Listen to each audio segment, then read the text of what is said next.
Shri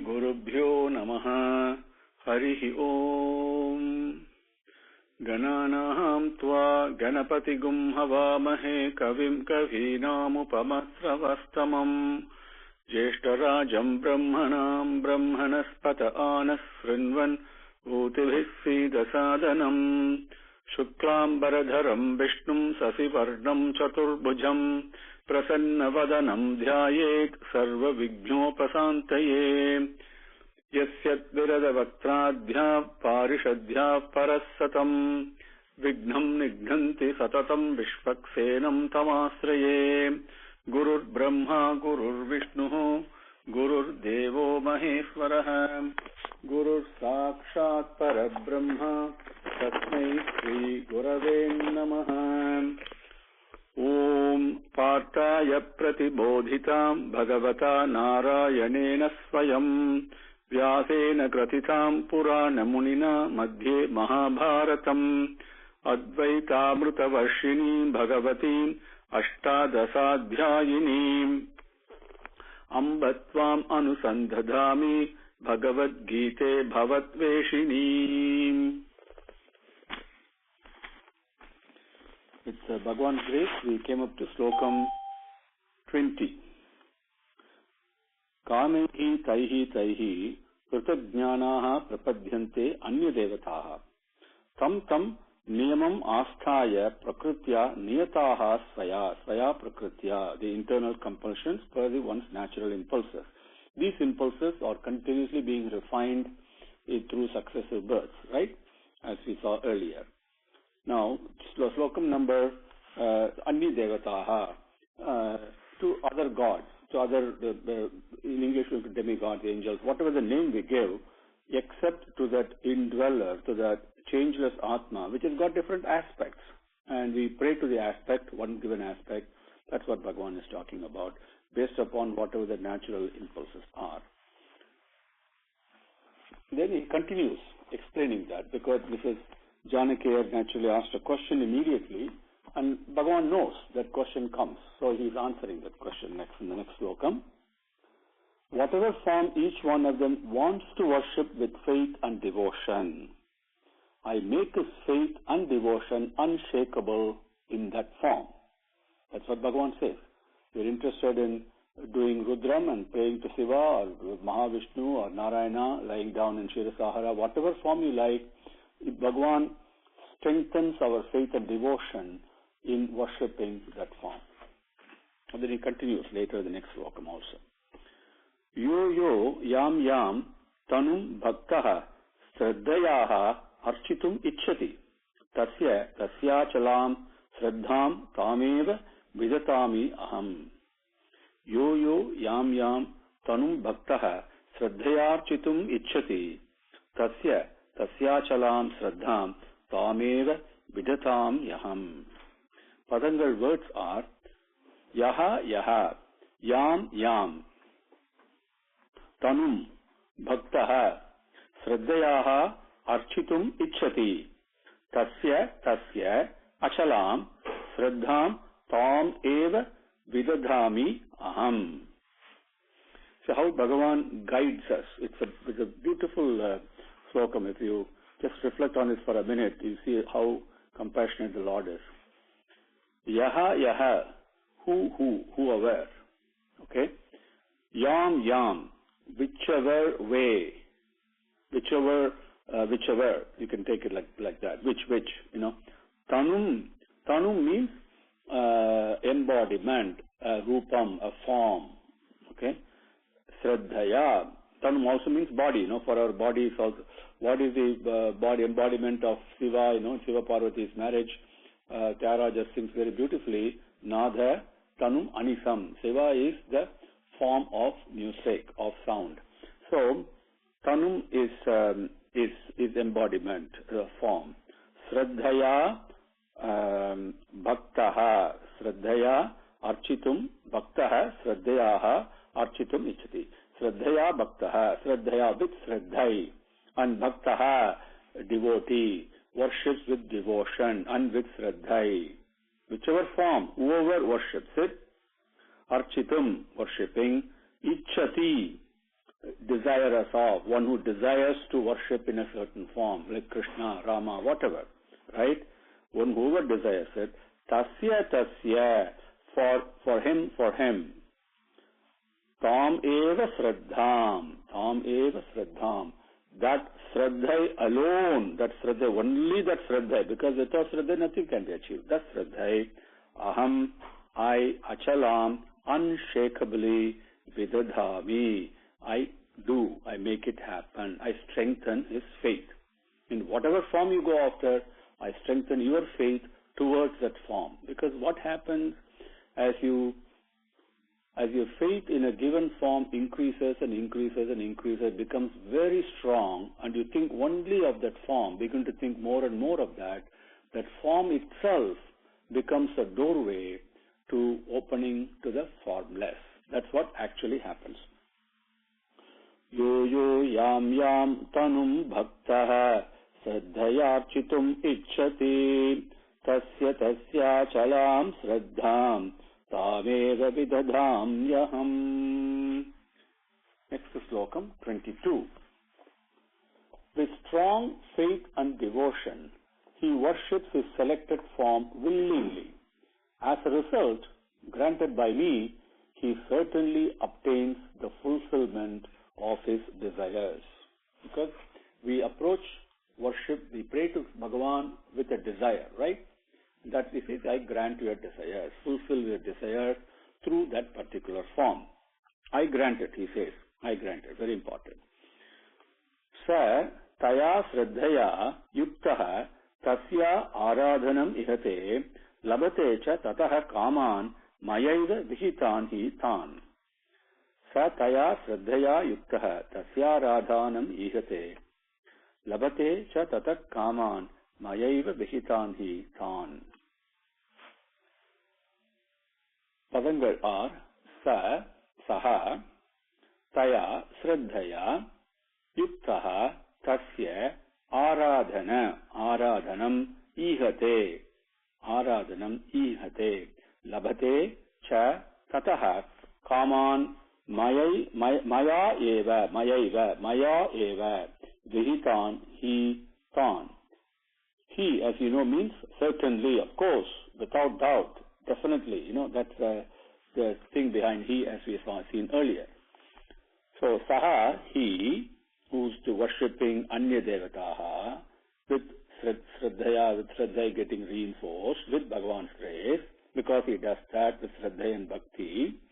That saha, taya, in that way, taya Shraddhaya, that Shraddha, with that Shraddha, that is getting better and stronger, yuktaha, associated, full of that Shraddha, full of, with, together with, combined with, yuktaha, tasya, that particular form that he has selected, that tanum, right? Tasya, aradhanam ihate. Tasya, that particular form that he has selected, Shraddha is increased. So what does he do? Aradhanam, he worships. Okay, ihate, not just worships, he worships willingly, with great interest. Ihate, because that's something he likes, right? He likes that form. So Krishna, fine, go after Krishna, you picture him in so many ways, so you automatically like more and more. Ihate. Then cha and tataha, from that worship, as a result of that worship, maya eva, because of me, from me only from me. Okay? Maya eva, vihitan, granted. Tan, those kaman, desires, he certainly labhate, attains. He attains the fulfillment of the desires that he is worshipping with. All the fulfillment takes place. Sa taya shraddhaya yuktaha tasya radhanam ihate labhate chattatak kaman mayaiva vihitan hi tan. Then 23. But the fulfillment of rewards, the desires, what happens? Bhagavan says, but the rewards are short-lived for these people with limited spiritual vision. Those who worship the Devas reach the Devas, but those who worship me reach me, they attain me. 23. Antavattu phalam tesham tad bhavati tat api tad bhavati alpamedhasam devan devayajaha yanti madbhakta yanti mamapi. Antavattu phalam tesham tad bhavati alpamedhasam devan devayajo yanti madbhakta yanti mamapi. Padangal are antavattu phalam tesham tat bhavati alpa medhasam devan deva yajaha yanti madbhaktaha yanti mam api. 2. But alpa medhasam means, intelligent. Alpa medhasam means weak, not very well sharp, right? Alpa medhasam, with a very limited spiritual vision, if you would, right? Limited. Alpamedasam, Tesham, for those worshippers, for those devotees, Tat Phalam, the rewards, the fulfillment of the desires that they have attained, Antavat. Antavat 2, that is where the 2 comes from. Antavat. Antavat means something that has an end. End. Bhavati, it will be. It will have end. Now, next one, Bhagavan says, Deva Yajaha, those worshippers who worship the Devas. Devas, different, various aspects. There are infinite aspects of Bhagavan. And so any aspect we can take, and that we worship that aspect, that becomes a Deva, right? You worship Suryan, you worship Chandran, whatever, right? So Deva Yajaha, worshippers of Devas, Devan Yanti, they attain that particular Deva. Mat Bhaktaha Api, people who are devoted to me. What do they do? What happens to them? Mam Yanti, they attain me, they obtain me. Mam Yanti. Ya Anti. Anti means end. Yaha means where. So Yanti means where there is the end. That means you come to you arrived at the final destination. So they attain me. Antavattu phalam tesham tadbhavatyalpa medhasam devan devayajo yanti madbhakta yanti mamapi. Slokam number 24. The unintelligent do not realize that my nature is changeless and is supreme. They think of me, the uncognizable, as limited to form, limited to a form. Bhagavan, while is all forms, is beyond the forms. He is actually formless. What form can we give to love, to premaya? Premaya appears in so many forms, but what form does it have? It's really formless. Like what Bhagavan says, it's an experience, it's a bhavam. Yat bhavam, tat bhavati bhavam is what Bhagavan is. Avyaktam vyaktimapannam manyante mam abuddhayah param bhavam ajanantah mama avyayam anuttamam. Avyaktam vyaktimapannam manyante mam abuddhayah param bhavam ajananto mama avyayam anuttamam. Padangal words are avyaktam vyaktimapannam manyante mam abuddhayah param bhavam ajanantah mama avyayam anuttamam. Abuddhayah. Buddhayah, one who is intelligent, like Hanuman is. Abuddhayah means one who's intelligent. Everybody is gifted with intelligence, but we don't use it, it becomes weak, right? It is not sharp. People with dull intelligence. Okay? Abuddhayah. Dull intelligence means what? Again, buddhi means only one thing. Discriminating ability. That's all buddhi is. The discriminating ability is strong. It keeps on telling us, this is impermanent, Don't go there. Go for permanent. Where is the permanent thing? Is this permanent? No, it is not. So move on. That exercise, like a sharp knife cuts. This buddhi, strong buddhi, is discriminating ability is very sharp. But when it is not being used, just like a knife can also dull without use, right? Like that, then it doesn't recognize the temporary things, the transient things, from what is really permanent, and goes after all the temporary things, right? And that's where gets caught in misery and happiness and misery and happiness and all that. So that is why abuddhayaha. Bhagavan, the word mudaha is not used. Abuddhayaha. Abuddhayaha. That kind of people with that kind of weak intelligence. Avyayam anuttamam. Avyayam. Changeless. Vyayam means change. Avyayam is changeless. It doesn't add, it doesn't decrease, it doesn't, absolutely nothing can touch it. That is love only. That is prema. Prema is constant. Nothing adds to it, nothing decreases from it. You can share your love with somebody else, it doesn't decrease, right? And it doesn't add also. Anuttamam, we saw this word earlier, something for which there is no higher status or position than this. This is the highest state. Anu uttamam. Nothing superior to that. Okay?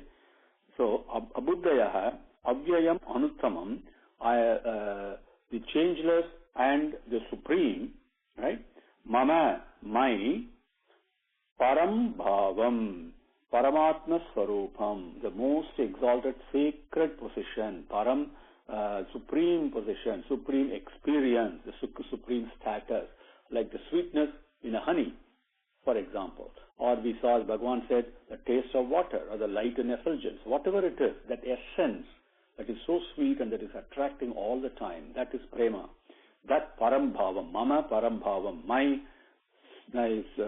supreme nature, ajanantaha, these abuddhayaha ajanantaha, people with weak intelligence do not realize it. It is not understanding. Bhagavan is beyond understanding. Please always remember that. Okay, there is no interpretation in Bhagavan's teachings. It is only personal experiences, right? And same way we cannot use our intelligence to understand, which itself is intelligence, because that intelligence is the one that gives us the ability to be intelligent. It's not possible, right? And so it is an experience. So ajanantaha here means people do not realize, do not know, they have not experienced me. Once you experience, you know. Avyaktam, again, if we come, is avyaktam. Avyakta, okay. Very important. Avyayam, avyaktam. Avyayam means changeless. Vyayam is change, something that's constantly changing. Vyaktam means something that has appeared. We are all vyaktas, we have appeared. And we are very soon, we also will disappear. But avyaktaha is something that has no birth. That is not, there's no birth for it, right? There's no origin for it. It has not been created. Mom, avyaktam, that without birth, mom, me, vyaktimapannam, they think I have taken an appearance. That means because Bhagavan comes, this is Krishna speaking, in Avataram speaking. How does an Avataram feel when they look at his children? You don't understand me, Bhagavan pines for the devotee to understand and be happy. He says, you think I'm limited to this form, or this Krishna? Krishna is speaking here. He said, Bhagavan has come, the avyaktam has come in this vyaktam, in this limited form, in this body, human body, and we immediately mistake it to be that body. So he says, this abuddhayaha, avyaktam mam vyaktimapannam, they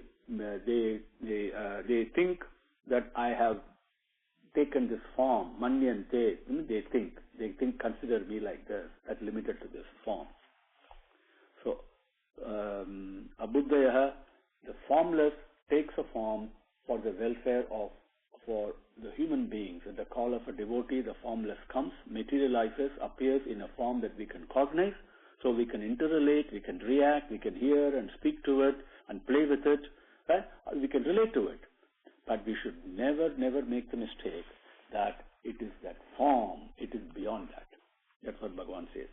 Avyaktam vyaktimapannam manyante mam abuddhayah param bhavam ajanantah mama avyayam anuttamam. Slokam number 25. Donning the veil of my own yoga maya, I do not reveal myself to all. Next question comes. If the avyaktam has come in the vyaktam in a form, how come it doesn't reveal itself? That is the yoga maya. Okay? It's hiding behind that, playing hide and seek. So we have to seek. I do not reveal myself to all. This deluded world does not recognize the birthless and changeless me. 25. Naham prakasaha sarvasya yogamaya samavritah mudhoyam nabijanati loko mamajam avyayam. Naham prakasaha sarvasya yogamaya samavritah mudhoyam nabijanati loko mamajam avyayam. Patangas are na aham prakashaha sarvasya yogamaya samavritah yogamaya samavritah mudah ayam na abhijanati lokah mam ajam avyayam. Aham, I, yogamaya samavritah means cloaked in. Okay, something that the cloth that you wear, it becomes cloaked in, covered in. In what? Yoga Maya. This is not just a regular, it's not a delusion as you call it, Maya. It's a Yoga Maya. What is this? What does this Yoga Maya mean? Immediately in Visishtadvaisam, in Vaishnava tradition, we say Bhagavan Narayana is lying there on Adisesha and in Yoga Maya. Okay? He is not sleeping, at the same time it appears that he is asleep. And there is lots of Panditas, many elders have talked about it. But you look at it very simply. Okay? Yogam means what? Embracing the indweller, embracing the divinity, embracing Bhagavan, embracing love, to become love itself. Now, what is it in this world that does not have Bhagavan in it? Nothing. Whatever I think, that Bhagavan is present within it. So even the Maya, which we say that it's a cloth that Bhagavan is wearing, it's a screen behind which is hiding, whatever way you want to call it, it is only our thought. Our mind says something, right? It is thinking wrongly. Suppose that Maya itself, I look for the Bhagavan in that, the divinity in that, and embrace him. What happens? Right? See, that is Yoga Maya. That is embracing